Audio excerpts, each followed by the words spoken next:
नमस्कार, मी विकास मिरगळ. विकास नामा digital platform मध्ये आपलं सर्वांचं स्वागत. चर्चा करतोय राष्ट्रवादी काँग्रेस गटामध्ये अनेक जण इच्छुकांनी मोर्चेबांधणी करायला सुरुवात दिसून येते. आम्हाला घ्या अशी जे आहे घारेंकडे असतील किंवा दीपक श्रीखंडेकडे मोठ्या प्रमाणात राजकीय नेत्यांची रेग लागले दिसून येते, मोठ्या प्रमाणात रांगा लागले दिसून येते. अशा प्रकारे कोतवाल मधील एक शिंदेचे शिवसेनेचा नेता तो सुद्धा आपल्या पत्नीला उमेदवारी मिळावी, तिकडे शिवसेनेला तिथे भाजपला काही जागा जाते असं समीकरण सांगतायत.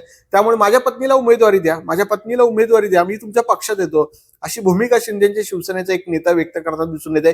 त्यामुळे तिथल्या परिसरामधला कोतवाल नगर मधला तो नेता राष्ट्रवादी काँग्रेसच्या संपर्कात आहे असं आपल्याला समीकरण सांगतायत, अशी सूत्र सांगतायत.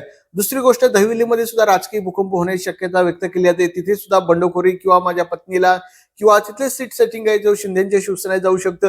त्यामुळे तिथेही दहिवलीमध्ये राजकीय भूकंपाचे वारे सध्या सुरू झालेले आपल्याला दिसून येत आहे. त्यामुळे संपूर्ण जर बघितलंय की शिवसेनेमध्ये मोठ्या प्रमाणात काही नेते राष्ट्रवादी काँग्रेसमध्ये जाण्याची तयारी करताना दिसून येते. त्यामुळे सुधाकर हे जोरदार मोर्चेबांधणी करताना दिसून येते. त्यामुळे दहिवलीत असेल किंवा कोतवाल नगरमध्ये आज ना उद्या हा भूकंप होणार हे मात्र निश्चित आहे. धन्यवाद.